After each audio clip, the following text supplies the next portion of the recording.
Hello tout le monde, je suis ravie de vous retrouver dans cette nouvelle vidéo. On se retrouve une fois n'est pas coutume au pré avec un petit Ace qui attend impatiemment que je m'occupe de lui et un gros Bali qui est un peu plus loin, qui est en train de se rouler avec sa grosse couverture. Mais ce que je voulais faire, c'était lui retirer cette grosse couette parce que là, comme vous pouvez le voir, il y a un beau soleil. Il fait pas très chaud, il fait moins de 15 degrés. Pour autant, on va commencer par aller retirer. Ace, tu gênes avec tes pieds, pousse-toi. Allez. Merci. On va donc commencer par aller retirer la couette à Bali qui vient de s'installer visiblement pour une petite sieste. Bon alors, c'est l'heure de faire la sieste. Hello à tous, je vous retrouve juste 3 petites secondes pour vous parler du partenaire qui sponsorise cette vidéo. Il s'agit de Surfshark. Surfshark, c'est tout simplement un VPN. Cette entreprise vous permet de protéger vos données sur Internet. On sait que c'est hyper dangereux, Internet, notamment concernant vos données mobiles. Vous savez qu'elles se revendent très facilement, que ça c'est une vraie mine d'or pour énormément d'entreprises. Un VPN, ça sert tout simplement à protéger votre identité et la sécurité. Il y a plein de moments où vous pouvez être bloqué en regardant une vidéo YouTube qui n'est pas disponible dans votre pays. Sur Netflix aussi, il y a plein de films qui sont pas disponibles en France alors qu'ils le sont par exemple aux États-Unis, au Japon, etc. Si vous aimez les animés, il y en a plein là-bas qui sont pas dispo en France. Un VPN peut vous débloquer ce genre de choses-là en sélectionnant le pays concerné. Pareil, si vous souhaitez réserver un hôtel, vous le voyez ici, les prix sont très différents en fonction du pays. C'est un des très grands avantages aussi d'utiliser Surfshark. Un VPN protège donc votre position et vous permet même d'aller voir les données dans un autre pays, qui vous permet de voyager avec un tarif le plus avantageux possible, donc ça c'est pas négligeable. Et vous pouvez bénéficier d'une super offre, j'ai jamais eu une réduction aussi importante. Grâce à mon code, vous bénéficiez de 85% de réduction sur leur site et de 3 mois gratuits, donc c'est le moment ou jamais d'en profiter. Allez checker la barre de description sous la vidéo, je vous ai également mis un commentaire épinglé. Allez, je vous laisse retourner avec le sujet principal de la vidéo. J'espère que cette offre vous fera plaisir et n'oubliez pas que c'est un très bon moyen de soutenir la chaîne. Ça vous fait bénéficier vous de super avantages et en même temps moi ça me permet de toujours plus développer mes projets. Bref, je vous laisse retourner avec la suite de la vidéo. Merci pour votre soutien. Mais tu veux pas plutôt faire ça sans ta couverture, mon chat? Ce sera mieux, non? Non, ce sera pas mieux. Ou alors... Du coup là ça me fait un petit peu mal au cœur de lui retirer sa couverture. Ça serait bien que tu te lèves pour que je puisse te la retirer, pour que tu puisses faire la sieste sans ta couette. Ce sera 1000 fois mieux. Ça y est, il va se lever. Allez. Hop, debout. Allez. Oui, courage. Allez. Ça gratte. Mais oui, quand tu n'auras pas ta couette, ça sera 1000 fois plus agréable de te rouler, de te gratter le dos. Là, tu dois rien sentir. Hein? Ça doit pas gratter comme il faut. Hop. Je viendrai bien évidemment lui remettre ce soir parce qu'il va faire un peu, beaucoup, très froid cette nuit. Regarde comme ça va être 1000 fois plus agréable. T'as pas envie de te rerouler maintenant que j'ai retiré la couette? Ça va bien gratter le dos, ça va être hyper cool. Non? Sinon, si je me tourne cette petite vidéo, c'est pour vous parler d'une maladie. Je pense que Bali l'a déclenchée, mais j'en suis pas sûre du tout. En fait, Bali a des réactions très bizarres. Vous savez, je lui ai fait voir l'ostéopathe donc 2 fois. Une fois effectivement suite à sa chute et une fois la toute première où je le sentais un peu coincé.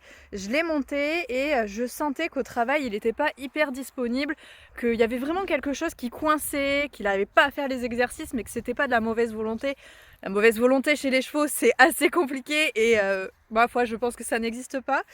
Mais voilà, je sentais que mon cheval était pas bien et du coup, je me suis dit, il faut que je le fasse voir à l'ostéo. Il arrêtait pas de trébucher derrière, etc. Je me suis dit, bon, il y a un truc, arrête de le bosser et montre-lui.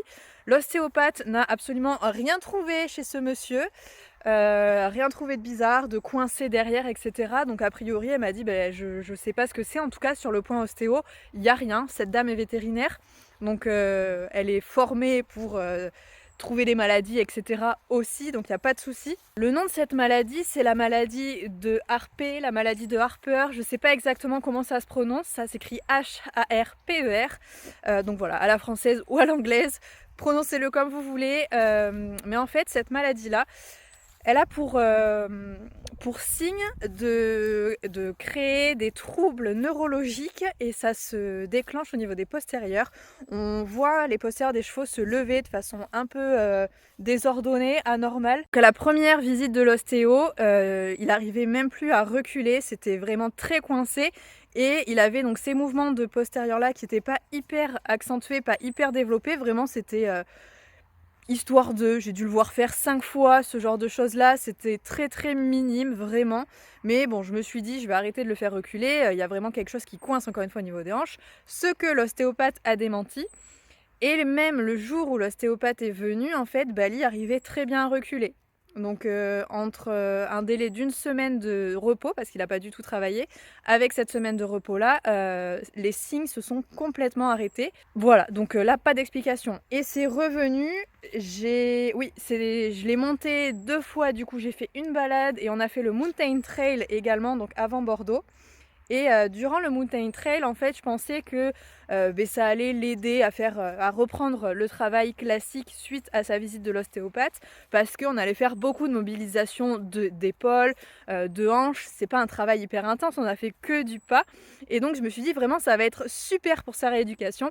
Et bien au contraire, j'avais l'impression qu'à la fin de la séance, il était rouillé. Sur les derniers exercices, il n'arrivait plus à passer les postérieurs correctement.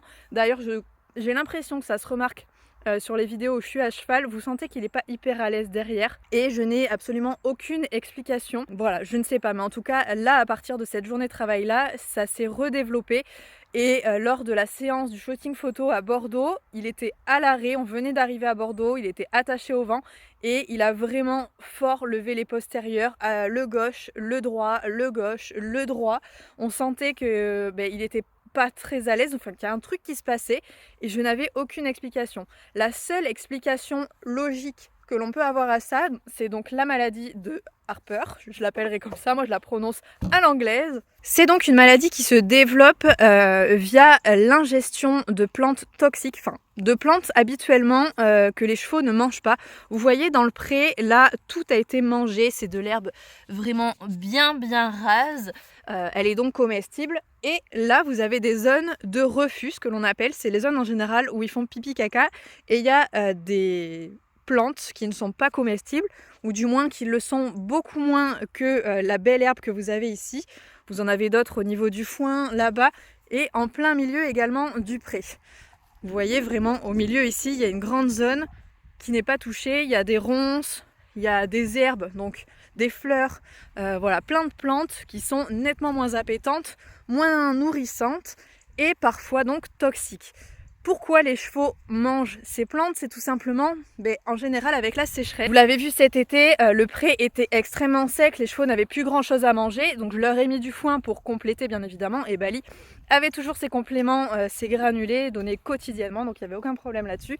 Cependant, ils continuent quand ils sont sur une surface comme ça à grignoter de l'herbe, et quand il n'y a plus l'herbe, mais que là ils sont actuellement en train de manger, ça c'est mort tout de suite et il restait donc plus que les plantes toxiques. Les chevaux se sont donc dit, tiens, pourquoi pas grignoter 2-3 plantes que j'ai pas l'habitude de manger? Grave erreur! Alors il n'y a que Bali qui a fait ça visiblement, en tout cas il n'y a que chez Bali que ça s'est déclenché. Cette plante, je vais vous montrer exactement à quoi elle ressemble. Forcément, il y avait moins d'herbes disponibles, donc les chevaux se sont rabattus sur une plante qu'ils ne consomment pas normalement, mais c'était une des seules qui restait en fait sur le pré. Et en fait c'est cette plante. Ça c'est de la porcelle des sables, exactement, j'ai regardé grâce à Google Lens, parce que niveau plante je m'y connais pas de ouf, mais c'est ce type de plante, la porcelle, quand elle est consommée par les chevaux, qui peut leur faire développer donc une forme de Harper. En théorie, je pense que c'est ça que Bali a mangé, et il y a plein de petites fleurs jaunes, je sais pas si vous allez le voir, mais tout n'est pas de la porcelle. Là ça en a encore. Il me semble que ce genre de choses s'en est. Par contre, mais là il n'y a que ça. Là il n'y a que ça et étonnamment c'est dans une zone où ils font leur crottin. Donc vous voyez c'est vraiment une zone de refus et toutes les fleurs que vous avez dans cette zone-là, c'est quelque chose qui n'est pas consommé habituellement par les chevaux. C'est de la pourcelle des prés exactement, donc petite fleur jaune qui ressemble au pissenlit. Il me semble que le pissenlit n'est pas toxique, mais je peux vous dire une bêtise, ne vous fiez pas à ce que je suis en train de vous dire. Mais si elle est présente dans votre pré, les chevaux, s'il n'y a pas de surpâturage, ils vont pas la manger. Naturellement, ils sont pas idiots les chevaux et ils ne mangent pas les plantes toxiques, sauf, encore une fois, quand il manque de l'herbe qu'ils ont l'habitude de manger, là ils vont se tourner vers ces plantes qu'il faut faire attention dans ces périodes-là. Je pense qu'au fur et à mesure des années, avec la sécheresse qui va se développer de plus en plus, il faudra vraiment être très très vigilant. Et donc cette plante, quand elle est ingérée, comme je vous l'ai dit, ça va créer une dégénérescence neurologique, donc qui se déclenche par le réflexe des postérieurs qui vont avoir tendance à se lever. Mais malgré tout, ce qui me dérange le plus, c'est que ça va et ça vient, alors que ça c'est pas normal. Cette maladie-là, à ma connaissance, avec les petites connaissances que j'ai, normalement le cheval l'a et ça diminue petit à petit, mais ça ne revient pas en fait. Là, il n'y a plus de raison que la pourcelle soit encore ingérée par Bali, parce que déjà il n'y en a plus. Donc ça, c'est très bizarre. Je n'ai pas l'explication à ce jour du pourquoi, du comment, mais potentiellement, je pense que ma Bali a déclenché la maladie de Harper. Ça gratte mon chat. Donc on va voir, là on n'a toujours pas repris un vrai travail, on a juste refait une petite balade tranquillement. En tout cas, je tenais vraiment à vous faire cette vidéo pour vous sensibiliser à ça. Je pense que comme je vous l'ai dit, ça va se développer de plus en plus au fur et à mesure des années, donc il va vraiment falloir y faire attention. Ace n'a aucun problème, lui il est toujours en pleine forme, il n'y a pas de souci. Il mange pas de plantes toxiques, ou du moins s'il en mange, eh bien ça ne lui crée pas de maladie, de troubles neurologiques, donc il n'y a pas de problème, le poney est en pleine forme. Là, Bali a besoin d'être au repos visiblement, et moi, je suis tombée donc avec Bali dernièrement, et j'ai eu les résultats, j'étais aux urgences hier, ça a duré 8 heures, on adore, mais j'ai eu les résultats du coup de ce qui se passe dans ce petit coude là. Je n'ai pas d'attelle, mais parce que la pharmacie n'en avait pas et qu'elle n'a pas compris exactement ce que le médecin voulait. Bref, joie et bonne humeur, c'est pas grave. Le médecin m'a annoncé hier donc que j'avais une triple fracture, je sais plus de quel os exactement, mais c'est le cubitus auprès vraiment du coude. Donc voilà, je suis vraiment fort blessée et donc complètement au repos. Évidemment, je ne peux pas monter Bali, c'est impossible. Pourtant, je vous ai dit, j'ai essayé de faire une balade depuis la chute et alors à cheval ça allait. Mais pour monter et pour descendre, ça a été horrible. Donc vous risquez de nettement moins voir de vidéos de moi à cheval. Pas de concours du coup pour le moment, mais vous allez toujours voir Ace et Paul Arthur sur la chaîne bien évidemment. Bref, voilà où nous en sommes en cette fin d'année. J'espère vraiment pour vous que ça va mieux que nous actuellement. Même si voilà, on garde la pêche, il y a toujours la bonne humeur, il n'y a pas de problème. Mais c'est donc là-dessus qu'on va arrêter cette petite vidéo. Bali a visiblement envie de vous faire un gros bisou aussi. Allez, j'espère que cette vidéo vous aura plu. N'oubliez surtout pas de vous abonner à la chaîne en cliquant sur la petite photo qui s'affiche juste ici. Ça me fait toujours très plaisir. Je vous fais à tous de très gros bisous et on se retrouve bien évidemment très vite dans une prochaine vidéo. Salut!